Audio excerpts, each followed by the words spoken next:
Hello, welcome. Dr. Sushma Singh this side. Today in Unit 11, Gender Perspective on Development. Let us start the lecture with topic the 7th 5-year plan 1985 to 1990.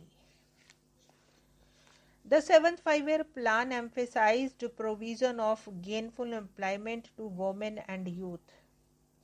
It reiterated strategies of organizing women around social economic activities in order to succeed in the twin objective of making their projects economically viable and also of adding social strength to enhance their overall status. And the first time there was use of feminist language as against the predominantly patriarchal preference to confine women in an oppressive environment. This period that coincided with Prime Minister Rajiv Gandhi's gruesome assassination was a period of change within the government. It was, however, a period of optimism of women's cause both inside and outside the government. The Government of India hosted the second NAM Conference on Women and Development to offer input to the end of decade UN conference which was to be held at Nairobi. India's approaches, both official and unofficial, at ILO-sponsored Afro-Asian Conference on Rural Women's Organization and Development earned encouraging appreciation. The Department of Rural Development announced a 30% quota for women in anti-poverty programs for rurals. Steps were taken to initiate gender sensitization as a mandatory part of training of rural development officials. The new government at the center formed a full Department of Women and Child Development under the Ministry of Human Resources. It included the development of education, culture, sports, and youth affairs among women. Pressures from the women's movement and internal struggle within the government led to the incorporation of 2 paragraphs on education for women's equality with the National Policy on Education. For the first time, a message appeared that together with expanding women's access to all kinds of education, the system with all its institutions had to shoulder a major responsibility for genuine empowerment of women through change in the social construction of gender. Yet, another breakthrough in this plan period was the issue of effective representation of women in Panchayati Raj institutions. Initially, the CSWVI's recommendations in this regard had been shelved. Efforts were made to begin a debate on them by the Secretary Social Welfare from January 1985. The result took shape in 2 years' time. Preparation for the National Perspective Plan for Women were started under the aegis of Department of Women and Child Development.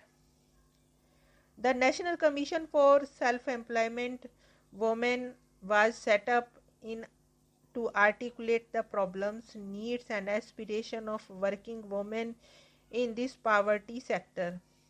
The NPP 1988 wanted an increase in women's participation and presence at decision-making levels. In local self-government bodies, state assemblies and parliament and suggested 30% reservation at all these levels. The NPP was heavily critiqued by the women's movement. Finally, the 73rd and 74th Constitutional Amendment came about in 1992. They conferred constitutional status on these bodies, mandated regular elections, wider power, resources, and reserved one-third of seats for women at various levels of local bodies. On the issue of reservation for women, the women's movement organizations rejected suggestions of nomination to build up a critical mass as undemocratic and subversive of the constitution. They also rejected reservation in state assemblies and parliament. However, in the case of panchayats and municipalities, demands were made for achievement of a critical mass, which could throw up new leadership and new concerns from the more marginalized sectors. Now let us start the next topic, 8th 5-year plan 1992 to 1997. Part 1 of the plan document mentioned women only in the context of the need for population control. In Part 1 of the sectoral unit mentioned is made up of women only to context of women-specific programs. The principles of the women's quota or a earmarked share of allocations are not mentioned.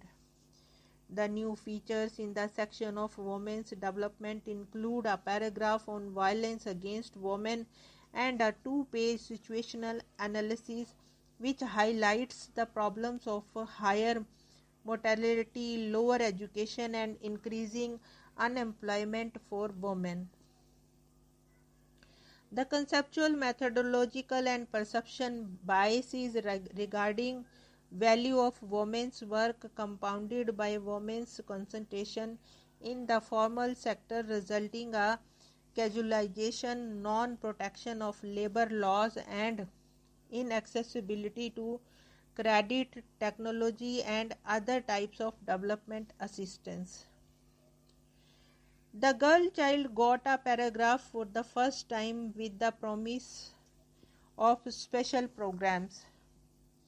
The National Commission for Women Act was passed in 1990, whereby the Autonomous National Commission for Women was set up through an enactment act to act as a statutory ombudsperson for women, reviewing laws and policies and intervening selectively in individual cases of violence and denial of women's rights. In 1991, National Plan of Action for the Girl Child set up time-bound recommendations for the survival, protection, development, and participation of girl children, with emphasis on non-discrimination and universality and indivisibility of rights. The draft National Policy for Empowerment of Women in 1996 put toward policy directives for securing gender justice and gender equality and for the mainstreaming of gender consideration. Here we want to close this lecture. Thanks for listening.